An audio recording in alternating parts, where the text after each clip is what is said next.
Hello students, आपने lecture one देख लिया होगा। लेक्चर वन में हम लोग डिस्कस किए थे nth टर्म के बारे में। nth term, right. nth term of A GP, nth term of a GP, जो कि था हमारा टी एन कहते थे उसको हम लोग, right. T N is equals to A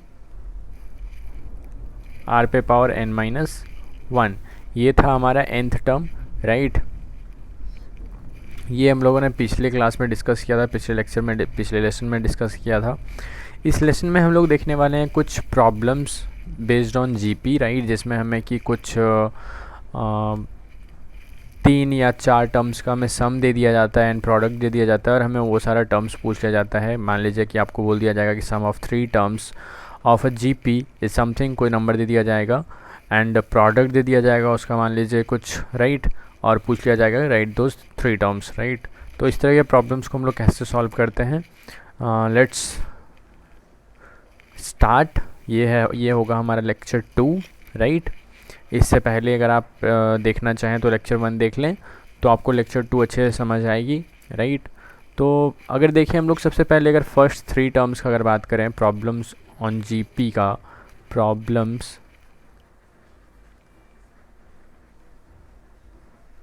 on GP का अगर पहला टाइप देखें हम लोग कि भाई फर्स्ट 3 टर्म्स, अच्छा फर्स्ट 2 टर्म्स अगर बात करें हम लोग तो फिर क्या लेंगे, first 2 terms, right. First 2 terms वैसे आपसे 3 टर्म्स के लिए पूछा जाता है, बट अगर 2 टर्म्स रहेगा तो हम लोग क्या करेंगे। तो देखिए फर्स्ट 2 टर्म्स अगर बोला जाएगा तो हम लोग जानते हैं कि जो देखिए जब फर्स्ट 2 टर्म बोला जाता है ना तो हम लोग ए आर भी ले सकते हैं, बट हम लोग ए आर नहीं लेंगे। क्योंकि अगर ए आर ले लेंगे हम लोग तो हमें सॉल्व करने में आसानी नहीं होगी। तो हम लोग इसको थोड़ा सा बैलेंस्ड वे में लेंगे कि जितना लेफ़्ट ले रहे हैं उतना ही उसी केस में उतना ही हम लोग राइट में लेंगे, यानी कि A R -1 and a are 1, that is +1, right. तो ये हो गया हमारा 2 टर्म्स के केस में अगर बात करने के लिए बात किया जाएगा। तो अगर बात करें फर्स्ट 3 टर्म्स अगर बोला जाएगा, हमें थोड़ा सा ध्यान दीजिए, आपको भी सारा समझ आ जाएगा कि कैसे लेते हैं हम लोग। जब इवन टर्म्स लेने के लिए बोला जाता हो या फिर ऑड टर्म्स लेने के लिए बोला जाता हो तो हम लोग कैसे लेते हैं। जब हमें 3 टर्म्स लेना हो तो देखिए बीच में तो हमें एक ए लेना है, right, and then A R पे पावर 1 एंड इधर ए आर पे पावर -1, राइट। ए आर पे पावर -1 कहने का मतलब है कि हम लोग इसी चीज़ को बोल सकते हैं a by r, a and a into r. Same type से हम लोग इसको बोल सकते हैं a by r and a r, right. दिक्कत है। तो ये हो गया हमारा। तो यहाँ पे एक चीज़ नोटिस करने का बात है कि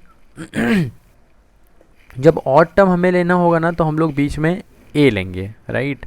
देन हमें अगर 5 टर्म्स लेना है तो लेफ़्ट में बढ़ा देंगे 2 एंड राइट में भी बढ़ा देंगे 2 यूनिफॉर्मली, राइट। ओके। और अगर हमें इवन टर्म्स लेना हो तो हम लोग इन 2 टर्म्स को लेके चलेंगे, राइट। ओके। तो अगर बात करें हम लोग फर्स्ट 4 टर्म्स का अगर बात किया जाएगा, 4 टर्म्स, तो फिर देखिए ये 2 टर्म्स तो हमें लेना है A R -1 and a r, right. अब देखिए यहाँ पे अगर देखें हम लोग तो यहाँ से यहाँ पे अगर हम लोग मूव कर रहे हैं तो आर पे 2 पावर्स का डिफरेंस है, राइट। यहाँ पे पावर कुछ नहीं है तो क्या है, 1 है।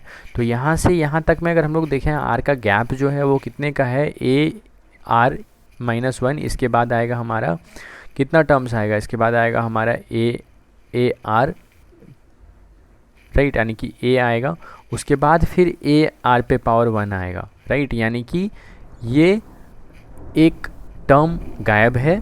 यानी कि अगर हम लोग बात करें 1 और -1 के बीच में कितने का गैप, कितने का डिफरेंस है, तो फिर 2 का डिफरेंस है, राइट। 2 का डिफरेंस है हम लोगों का, ठीक है। तो अगला जब हम लोग इससे आगे बढ़ेंगे तो हमें क्या लेना पड़ेगा, अगला लेना पड़ेगा हमें ए आर पे पावर 3, एंड चूँकि 4 टर्म्स लेना है तो इसके पीछे भी हम लोग ले लेंगे एक ए आर पे पावर -3। यहाँ तक क्लियर है, कोई दिक्कत है, समझ आया कि नहीं आया? और बस सिंपल समझना है कि भाई इवन टर्म्स जब हमें बोला जाए तो फिर हमें ये वाला लेना है, और इसके लेफ़्ट राइट चूँकि 2 आर का डिफरेंस है तो आर के पावर में 2 का डिफरेंस चलता जाएगा, ठीक है। और जब हमें ऑड लेना हो तो ऑड लेना सिंपल होता है कि भाई बीच में ए लेंगे, ए कहने का मतलब है आर पे पावर 0 है, देन लेफ़्ट इसमें एक ही आर का गैप होता है तो एक आर का गैप हम लोग मेंटेन करते चलेंगे, राइट। फर्स्ट 5 टर्म्स अगर बोला जाता है तो देखिए फर्स्ट 5 टर्म्स अगर बोला जाएगा तो आप क्या करेंगे, सबसे पहले चूँकि ये ऑड टर्म्स लेने के लिए बोला जा रहा है तो सबसे पहले आप ए ले लेंगे बीच में, देन ए आर पे पावर 1 यानी कि ए आर, राइट। अगला ए आर स्क्वायर हो जाएगा, इधर देखिए ए आर पे पावर -1 एंड ए आर पे पावर -2। ओके, यहाँ तक क्लियर है? ओके, ठीक है, फर्स्ट 5 टर्म्स समझ आ गया। वैसे अगर बोला जाएगा फर्स्ट 6 टर्म्स, ठीक है, समझने का बात है, अगर आप समझ जा रहे हैं ना तो फिर सारे ही लिखना आसान है। ओके, अगर फर्स्ट 6 टर्म्स लिखने के लिए बोला जाएगा तो फिर आप लिख सकते हैं ए आर पे पावर -1 एंड ए आर पे पावर +1। ओके, अगला अब जो लेंगे चूँकि 2 आर का गैप चल रहा है तो अगला जो होगा that will be A R cube and here will be A R पे पावर 5। तो इधर से 4 हो गया, सॉरी इधर से हमारा नहीं, यहीं तक में हो जाएगा हमारा 6, तो ये हो जाएगा हमारा यहाँ पे ए आर पे पावर -3, ये 4 हो गया, यहाँ पे हो गया ए आर पे पावर -5, इधर 5 + 5, तो 6 हो गया हमारा, राइट। 2 आर का गैप है देखिए सारे टर्म्स में, ठीक है। वैसे अगर 7 टर्म्स का ज़्यादा मत कीजिए, 7 टर्म्स तक ही समझिए, और अगर आप समझ चुके हैं तो फिर आप कितने भी टर्म्स का बना लेंगे। क्योंकि ये ऑड टर्म्स है तो बीच में आपको ए लेना है, अगला चलते जाएगा, एक आर का गैप चलता जाएगा, A R square, A R cube, right. इधर भी हो जाएगा हमारा ए आर पे -1, ए आर पे पावर -2, ए आर पे पावर -3। देखिए 7 टर्म हमारा हो चुका है। ओके, तो ये था हमारा कुछ बेसिक प्रॉब्लम्स, जिसमें हमें जब हमें कुछ दिया रहेगा, जब कुछ सम एंड प्रोडक्ट गिवन होगा तब हम लोग कुछ इन सारे टर्म्स को लेके काम करेंगे। इसके एग्जांपल्स देखते हैं हम लोग, फिर समझ आ जाएगा हमें कि इस तरह से हम लोग किस तरह के क्वेश्चन में इन सारे कॉन्सेप्ट्स का यूज़ करते हैं। मान लीजिए अगर आपको गिवन होगा क्वेश्चन अगर आपको गिवन होता है कि भाई sum of first 3 terms is equals to 13/12, right. First 3 terms का जो सम है that is 12 and product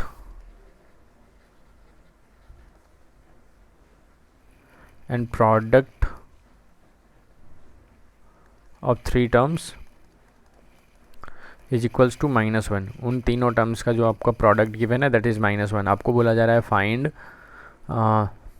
those terms, okay, कि वो जो 3 टर्म्स का जो हमारा सम है वो फाइंड कीजिए आप। तो आप क्या करेंगे, सबसे पहले सॉल्यूशन आप मानेंगे, लेट द 3 टर्म्स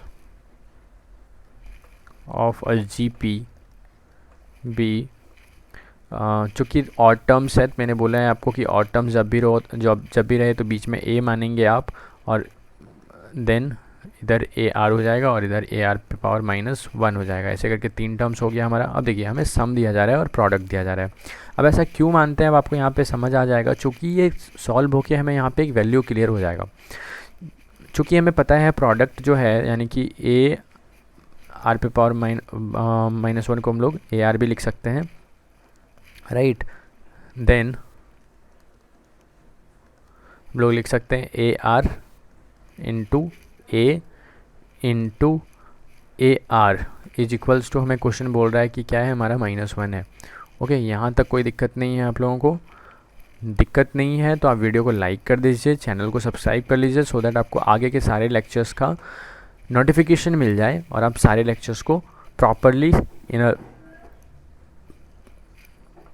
पैटर्न वे में देख पाएँ, राइट, कंटिन्यूसली, राइट।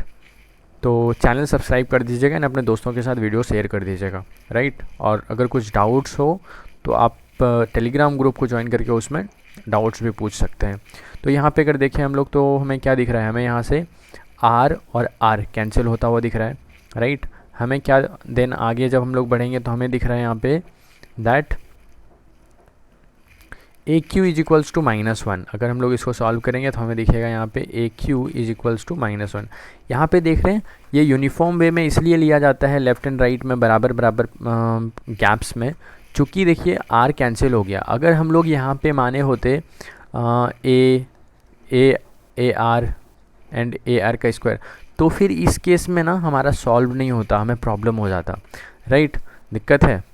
तो ये सब कुछ प्रॉब्लम्स से बचने के लिए कन्वीनियंट हमारा सॉल्यूशन करना, हमारा जो सॉल्यूशन हो वो हम लोग कन्वीनियंटली कर पाएँ, राइट, सो दैट हम लोग इस तरह से इस जीपी को मानते हैं जब हमें 3 टर्म्स दिया हो, 4 टर्म्स दिया हो, 5 टर्म्स दिया हो, जैसा कि मैंने आपको पीछे बताया, right.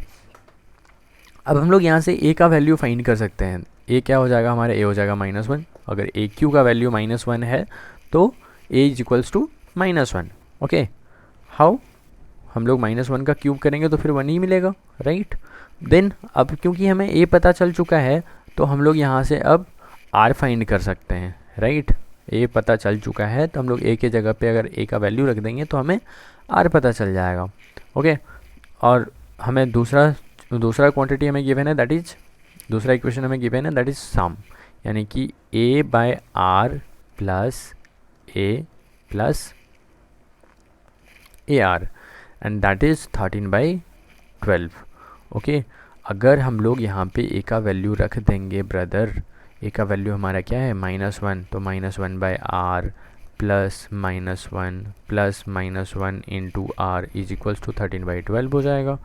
This implies -1/r -1 -r, okay, क्या हो जाएगा, is equals to 13/12। This implies, देखिए -1/r -r is equals to 13/12, plus का 1 हो जाएगा, ओके। दिस इम्प्लाइज, देखिए यहाँ पे अगर हम लोग इसको सॉल्व करेंगे तो हम लोगों को यहाँ पे क्या मिल जाएगा, अगर हम लोग यहाँ पे थोड़ा सा करते हैं, इसको थोड़ा सा छोटा करते हैं, एडजस्ट करते हैं, तो एक सेकेंड, तो हमें यहाँ पे मिल जाएगा -1 माइनस का r² by r is equals to, यहाँ पे देखिए यहाँ पे हमें दिख रहा है क्या, हमें दिख रहा है ब्रदर 13 प्लस में 12 हो जाएगा और बाय में 12 हो जाएगा, ओके।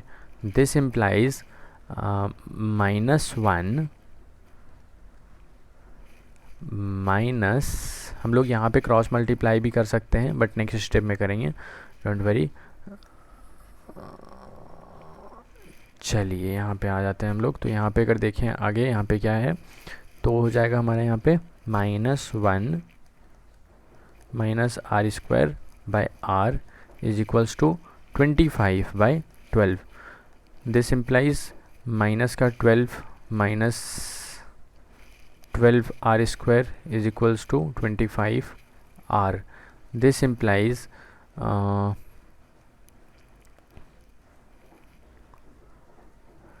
12r², देखिए इसको अगर हम लोग RHS में भेज देंगे तो क्या होगा, तो ये पॉजिटिव हो जाएगा, ये भी पॉजिटिव हो जाएगा। This is plus 25r, this is plus का 12, ओके। हम लोग क्या किए यहाँ पे, इज इक्वल्स टू 0, इन दोनों टर्म्स को RHS में भेजें, ठीक है, दिक्कत है यहाँ पे, ओके। तो अब अगर हम लोग इस क्वाड्रेटिक इक्वेशन को अगर हम लोग फैक्टराइज करेंगे तो हमें यहाँ पे दिखता हुआ मिलेगा 12r²। इसको हम लोग फैक्टराइज कर सकते हैं 16 + 9 में, तो 16r + 9r, ओके, प्लस का 12 इज इक्वल्स टू 0, ठीक है। देखिए 16 9 से 144 हो जाएगा, ओके, हो जाएगा, ये हो गया। देन अब हम लोग यहाँ पे 4r कॉमन ले लेंगे तो यहाँ पे रह जाएगा हमारा 3r प्लस का 4 प्लस का 3 3r प्लस का 4 is equals to 0. This implies 3r plus का 4 4r प्लस का 3 is equals to 0. Okay, this implies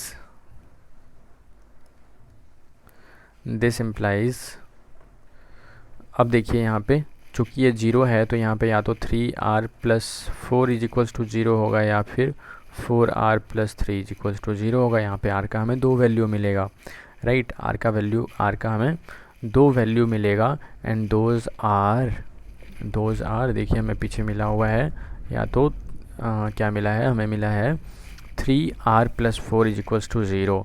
3r plus 4 is equals to 0 और 4r plus 3 is equals to 0. 4r plus 3 is equals to 0. This implies r is equals to -4/3 और r is equals to -3/4. कि r का value क्या हो सकता है, या तो -4/3 होगा या फिर -3/4 होगा. ओके, अब इस तरीके से अगर हम लोग यहाँ पे r का वैल्यू फाइंड करें, r का वैल्यू हमें 2 वैल्यू पता चल गया, तो अब हम लोग a का वैल्यू जान रहे हैं और r का वैल्यू जान रहे हैं, तो हम लोगों का वो 3 टर्म्स क्या हो जाएगा. देयरफॉर a r पे power -1 a r is equals to, ये जो तीनों एलिमेंट्स है, ये जो तीनों टर्म्स है, then therefore the 3 required terms, 3 required terms are, कुछ ये होगा. तो हम लोग यहाँ पे a के जगह पे रख देंगे a का वैल्यू दैट इज़ -1. ओके, और r का वैल्यू हमारा क्या है, एक बार रखेंगे हम लोग -4/3 पे पावर -1. ओके, और यहाँ पे हो जाएगा हमारा a तो हमारा -1 है तो इस केस में सेम रहेगा. और नेक्स्ट इज -1 इंटू -4/3. ये तब है जब हम लोग r is equals to, 2 case बनेगा यहाँ पे. जब हम लोग एक बार r इज इक्वल्स टू -4/3 लेंगे तो ये वाला केस बनेगा. तो यहाँ पे आप चाहें तो 2 केस मान भी सकते हैं. यहाँ पे हम लोग मान लेते हैं case 1, right. Case 1 when r is equals to -4/3, right. Then जो हमारा टर्म्स होगा दैट विल बी दिस. तो यहाँ पे -1 इंटू ये चूँकि पावर -1 है तो ये क्या हो जाएगा, -3/4 हो जाएगा, राइट. पलट जाएगा ये. and this will be -1, reciprocal हो कर लिए हम लोग उसका, राइट. देन यहाँ पे हम लोगों का हो जाएगा -1 और ये माइनस का तो -4/3. ओके, यहाँ तक में कोई प्रॉब्लम है. ओके, तो ये एंड देन ये हो जाएगा हमारा 3/4. दिस विल बी माइनस का 1 and this will be, sorry ये प्लस का हो जाएगा and this will be 4/3. Okay, तो ये हो गया हम लोगों का जब r हम लोग लिए -4/3. अब एक केस 2 भी बनेगा, right. Case 2,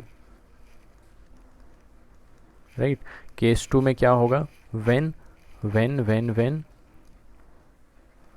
r is equals to -3/4. जब हम लोग r इज इक्वल्स टू -3/4 लेंगे देन हम लोगों का a r पे power -1 a and a r जो होगा that will be -1 and r की जगह पे हम लोग पुट करेंगे -3/4 पे power -1.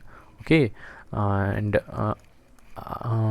a is -1 and a r is, sorry a तो हम लोगों का -1 है तो -1 पुट कर दीजिए एंड r -3/4. ओके, जब हम लोग यहाँ पे देखें तो हमें यहाँ पे दिख रहा है कि भाई ये तो हमारा -1 हो गया और ये हो गया हमारा -4/3.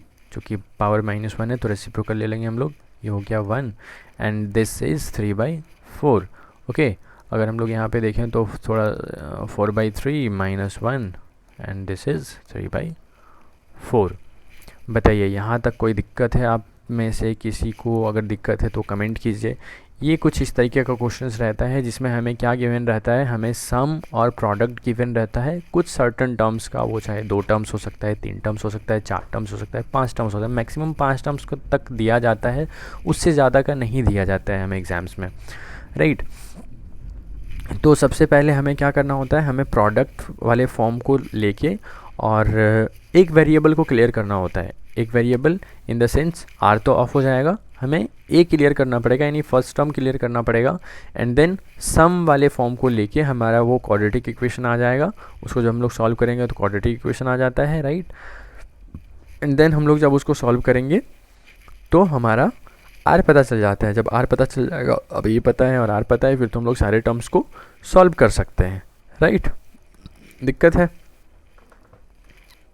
तो ये है हमारा। इसमें हम लोग कुछ एक और क्वेश्चन देख लेते हैं, fourth term, right, fourth term by 18। तो देखिए हमें यहाँ 2 बात बोला गया। सबसे पहले बोला गया find 4 numbers in GP such that the third term is greater than the first term, यानी कि थर्ड टर्म जो होगा वो बड़ा होगा फर्स्ट टर्म से।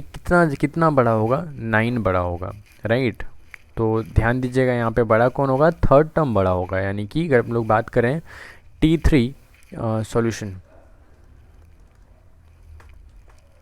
ओके, तो अकॉर्डिंग टू क्वेश्चन सबसे पहले हम लोग मान लेते हैं यहाँ पे 3, चूँकि यहाँ पे 4 टर्म्स का बात हो रहा है, फोर्थ टर्म तक का बात हो रहा है, तो चूँकि यहाँ पे सम एंड प्रोडक्ट का काम नहीं है, तो चूँकि सम एंड प्रोडक्ट का काम नहीं है तो हम लोग एक सीक्वेंस में ही ले लेते हैं। चूँकि सम एंड प्रोडक्ट जब गिवन होगा तो जैसे मैंने आपको भी पहले बताया हुआ है उस फॉर्म में लेंगे, और अगर सम एंड प्रोडक्ट नहीं गिवन है तो आप simple A R square, A R पे क्यूब, राइट, उस फॉर्म में ले लेंगे तो हमारा सॉल्व हो जाएगा। ओके, तो late the 4 terms of a GP be AR square and AR cube, then अब देखिए यहाँ पे this will be T1, this will be T2, this will be T3 and this will be T4। अब question में बोल रहा है कि T3 जो है ना वो बड़ा है T1 से, कितना बड़ा है, 9 बड़ा है, यानी कि T3 माइनस T1 क्या होगा, 9 होगा। Look, find 4 numbers in GP. देखिए third term is greater than the first term, third term जो है वो बड़ा है किससे, फर्स्ट टर्म से। कितना बड़ा है भाई, तो 9 बड़ा है, ओके। और दूसरा केस हमें जो दिया हुआ है, एंड दूसरा केस जो हमें गिवन है that is second term is greater then, second term जो है वो बड़ा है, यानी कि T2 माइनस फोर्थ टर्म से बड़ा है, माइनस T4 कितना बड़ा है, तो 18 बड़ा है। अब हम लोग अगर बात करें थर्ड टर्म, तो थर्ड टर्म हमारा क्या होगा, AR स्क्वायर। आपको पता है जितना टर्म होता है R पे पावर उससे एक कम होता है, माइनस फर्स्ट टर्म यानी कि A, this implies A R square minus का 1, ओके, राइट। सॉरी यहाँ पे इज इक्वल्स टू 9 होगा, this implies is equals to 9, okay. दिक्कत है आपको, ओके। तो यहाँ से ये एक हमारा ये इक्वेशन बन गया, दूसरा इक्वेशन हमारा यहाँ से बनेगा सेकेंड टर्म यानी कि AR माइनस फोर्थ टर्म यानी कि AR क्यूब, दिस इम्प्लाइज। देखिए यहाँ से आप AR कॉमन ले सकते हैं, AR जब हम लोग कॉमन ले लेंगे तो अंदर क्या बचेगा, यहाँ पे 1 minus R square, okay, 1 minus R square is equals to 18। Is it clear, okay. अगर हम लोग बात करें यहाँ पे थोड़ा सा ध्यान दीजिएगा, तो हम लोग AR क्या हम लोग इसको माइनस कॉमन लेके ऊपर के फॉर्म में ला सकते हैं AR। तो यहाँ पे क्या R स्क्वायर माइनस 1 इसको लिख सकते हैं, ऑब्वियसली लिख सकते हैं, तो ये 18 हो जाएगा। दिस इम्प्लाइज, दिक्कत है यहाँ पे, कोई दिक्कत है नहीं है ना। चलो अब हम लोग इसको इक्वेशन 1 मान लेते हैं, इसको इक्वेशन 2 मान लेते हैं, ओके। अगर हम लोग इक्वेशन 1 को 2 से डिवाइड कर देंगे, या फिर इक्वेशन 2 को 1 से डिवाइड कर देंगे, ऑन डिवाइडिंग इक्वेशन 2, क्यों अब 2 को 1 से क्यों डिवाइड करेंगे भाई? क्योंकि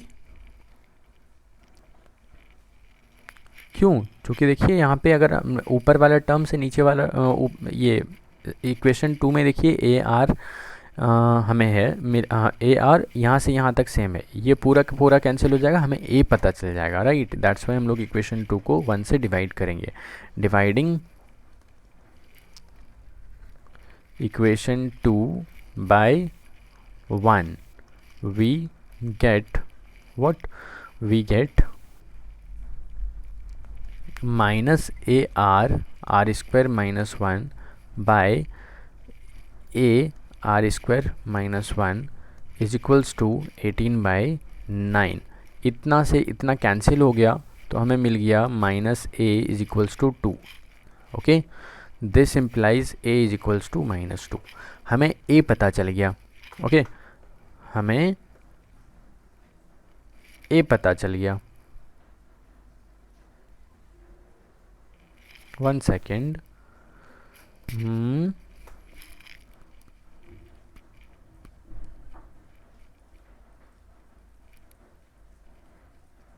ए कैंसिल होगा ना, आर तो कैंसिल नहीं होगा यहाँ पे। सॉरी यहाँ पे आर को साइड रख लेते हैं हम लोग और यहाँ पे ए, तो ये कैंसिल हो जाएगा, आर रह जाएगा, तो हमें आर मिलेगा minus R and R is equals to -2। Okay, यहाँ तक दिक्कत है में नहीं है। चलिए, अब हमें आर पता चल गया है, हमें फाइंड करना है ए। तो क्या हम लोग किसी भी इक्वेशन में -2 पुट करके, आप चाहे इक्वेशन 1 में पुट कर लो या फिर इक्वेशन 2 में पुट कर लो, पुट करके हम लोग ए का वैल्यू नहीं फाइंड कर सकते हैं? ऑब्वियसली कर सकते हैं। Putting r is equals to -2 in equation 1 we get what? हमारे पास जो इक्वेशन है that is a are square minus का 1 is equals to 9। This implies a are square is what? -2 का होल स्क्वायर माइनस का 1 is equals to 9। This implies a, ये हो जाएगा हमारा 4 - 1 3 is equals to 9। This implies A is equals to 9/3। This implies A is equals to 3। अब हमें ए भी पता है एंड आर भी पता है, हमें वो 4 टर्म्स फाइंड करना है। Now the 4 required terms are A are square A R cube is equals to, क्या हो जाएगा हमारा? ए तो हो जाएगा 3 एंड ए आर हो जाएगा 3 इंटू माइनस का 2, अगला हो जाएगा हमारा 3 इंटू -2 का स्क्वायर, अगला हो जाएगा हमारा 3 इंटू -2 का cube. Okay, this is 3 and this is minus का 6 and this is 12 and this is minus का 24। कहिए कोई दिक्कत है? कहिए कोई दिक्कत है? अगर दिक्कत है तो आप रिप्लाई कर दो, मुझे कमेंट कर दो वीडियो में, मैं आपको उस डाउट को क्लियर करा दूंगा। ठीक है, तो आज हम लोग इस क्लास को यहीं पे ख़त्म करते हैं। आप चाहें तो आर एस अग्रवाल का एक्सरसाइज 12B बना सकते हैं, राइट, जो कि इन्हीं सारे कॉन्सेप्ट्स पे बेस्ड है। ओके, और जो भी डाउट्स हो आपको, आप टेलीग्राम ग्रुप पे मेरे टेलीग्राम ग्रुप पे, जो कि है हमारा learners crowd @learners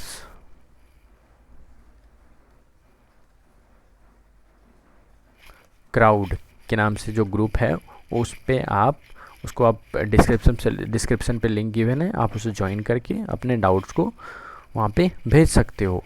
okay, thank you so much, have a nice day and do like and subscribe my channel for future videos. Okay, thank you.